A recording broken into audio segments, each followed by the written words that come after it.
지친 상태로 벤치에 앉아 있는데 이제 도그워커죠. 남의 개를 산책시켜 주시는 분들이 지나가는 거예요. 결국 불안감에서 시작을 했거든요. 여전히 허무한 것 같고 더 허무한 것 같은데 그걸 좀 멀리서 보게 됐다? 허무라는 것 자체를. 네, 안녕하세요. 저는 DAC 아티스트로 선정된 글 쓰는 강동훈입니다. 사운드울프라는 회사에서 아트 디렉터 일도 하고 있습니다. 도그워커의 사랑은 뉴욕에서 일하는 정신의학과 의사 소영이 상속을 위해 한국의 집으로 돌아오면서 이제 남겨진 개를 돌보기 위해 도그워커를 만나게 되면서 벌어진 이야기입니다. 낮과 밤 두 개가 작품 속에서 굴러가는데 두 가지의 사랑 이야기이기도 하고 한 여성의 정신 세계 속에서의 자립에 대한 이야기이기도 합니다. 이제 제가 좀 지친 상태로 벤치에 앉아 있는데 이제 도그워커죠. 남의 개를 산책시켜 주시는 분들이 지나가는 거예요. 그래서 이제 저 도그워커라는 건 무슨 직업일까? 저런 건 어떤 삶일까? 이런 생각을 하다가 그러면 또 그 도그워커가 필요한 삶은 또 어떤 삶일까?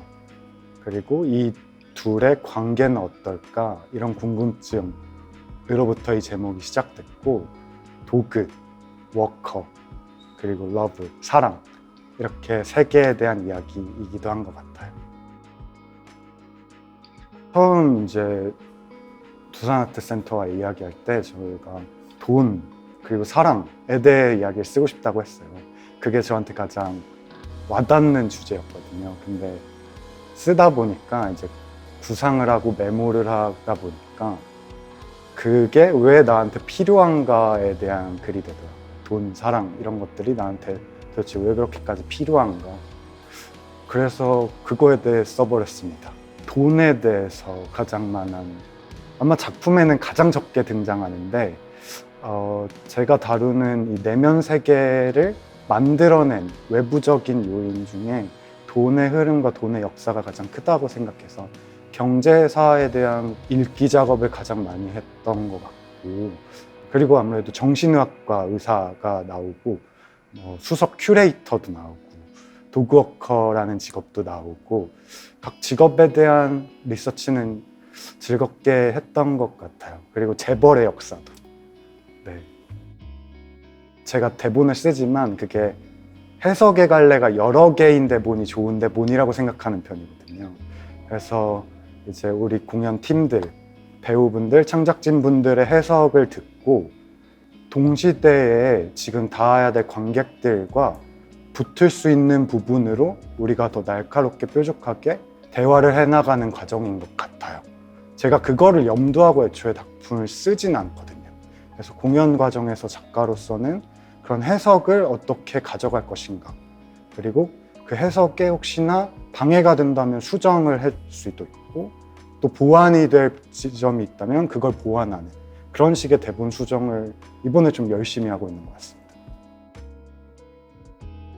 저는 작가다 보니까 이 인물들이 대다수와 거리감에 대해 생각해 본 적이 없거든요. 저한테는 되게 가까운데 멀 수도 있는 많은 사람들에게 그 지점에 대해서 되게 집요하게 얘기를 했는데, 그러면 거꾸로 이 인물들이 가지고 있는 가장 본질적인 결핍 혹은 고민들이 무엇인가, 그것이 어떻게 잘 보이게 할 수 있는가에 대해서 아무래도 가장 붙어있는 배우분들, 인물과 붙어있는 배우분들과 대화를 하다가 그런 생각이 들어서 가장 주제적인 대사들이 오히려 가장 많이 바뀐 것 같아요.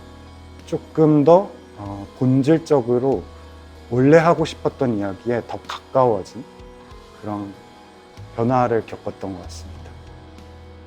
호사스럽다, 근사하다 이런 생각이 들었는데 제가 취향이 굉장히 사실 까칠하다면 까칠한 편이고 욕심이 되게 많은 편인데 사실 리딩을 하기도 전에 느꼈어요. 이거 너무 만족스럽다, 5분 모두가. 제가 속에 있는 얘기를 잘 못하는데 이 김에 합니다. 저는 너무 근사할 거라고 생각하고 보러 와주시면 제가 무슨 말 하는지 아주 잘 아실 것 같습니다. 아마 가장 젊은 작품이 될 것 같아요. 제가 쓴 가장 젊은 작품. 작품이 크게 외관으로는 사랑 이야기이고 깊게 들어가면 제가 아는 한 여성의 가장 아마도 어두운 깊은 내면을 다루는 이야기라서 또 형식도 조금 낯설 수 있고 인물도 조금 멀게 느껴질 수 있는 지점도 있다고 생각해요. 그런데 이 모든 거의 시작점은 결국 불안감에서 시작을 했거든요. 제가 느끼는 밤에 이제 잠 못 이루는, 자꾸 심장이 뛰게 만들고 몸이 자꾸 붕 떠오르게 만드는 이 만성적인 불안감이 대체 어디서 온 거고 이거는 내가 어떻게 대해야 되지? 라는 생각에서부터 작품이 시작이 됐어요. 그래서 그 불안, 이 만성적인 불안을 느껴보신 관객분들이라면 이 작품을 한번 같이 나눠보고 싶다.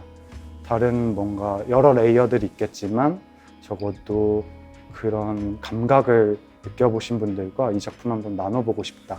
그런 생각이 듭니다.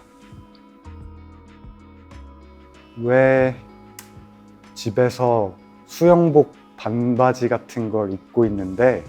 라는 대사인데요. 아마 이 대사를 제가 좋아할 거라고 팀원분들 중에 아무도 생각하지 않을 텐데 작품이 무겁다면 되게 무거울 수도 있는 이야기인데 동시에 이 이야기의 산뜻함, 가벼움이 공존해야 된다고 작가로서 생각을 했고 그러기 위한 환기해주는 대사들이 저는 되게 마음에 드는 것 같아요. 그런 것들이 실제로 이 이야기에 그리고 인물에 필요하기도 해서 저는 이런 대사들을 좋아하는 것 같습니다. 대중적인라는 말을 들을 수 있는 작품을 쓰고 싶거든요. 대중 점수는 매기지 못하겠습니다. 보러 와서 매겨주셔야 되는 것 같고 점수는 다만 제가 노력한 거는 폼 잡거나 포장하거나 정의로우려고 하거나 그런 노력을 최대한 하지 않았다는 점인 것 같아요. 저한테 대중성이라는 거는 정확성에 대한 이야기이기도 하거든요. 그러니까 내가 감각하는 것을 얼마나 정확하게 이야기하는 데 집중하느냐.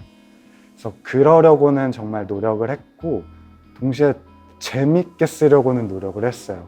쉽게 다가갈 수 있게 쓰려는 노력은 별로 하지 않았지만 재밌게 쓰려는 노력 그리고 공연을 보실 때 길게 느껴지지 않았으면 하는 바람은 정말 크기도 했고 저희 연출님과도 정말 많이 얘기를 해서 그런 공연을 만들 수 있도록 노력은 했던 것 같습니다.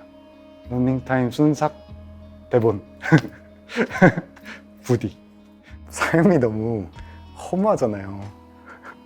내가 호기심을 만들어내는 게 아니면 살아가는 게 너무 고된 일이라는 생각을 해서 싸울 만큼 강렬하게라도 내가 호기심을 만들어서라도 뭔가에 대해서 들여다보고 써봐야 된다.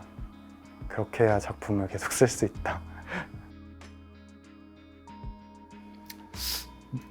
여전히 허무한 것 같고 더 허무한 것 같은데 작품을 쓰면서 조금 제가 단계가 넘어갔다고 느끼는 건 그걸 좀 멀리서 보게 됐다? 허무라는 것 자체를. 그래서 그거에 그냥 헛떡일 때가 있었다면 지금은 내가 그거를 어차피 안고 살아가야 되는데 그거랑 어떻게 살아가야 되지? 그걸 어떻게 내가 대해야 되지? 라는 고민을 하는 단계로 넘어온 것 같습니다. 아니요. 본진이 문학이라는 생각을 하는 것 같아요, 요새는. 조금 더 범주가 넓어진 것 같고 희곡은 저한텐 가장 생생한 문학이다. 지금은 그렇게 제안해서 정리가 되는 것 같습니다.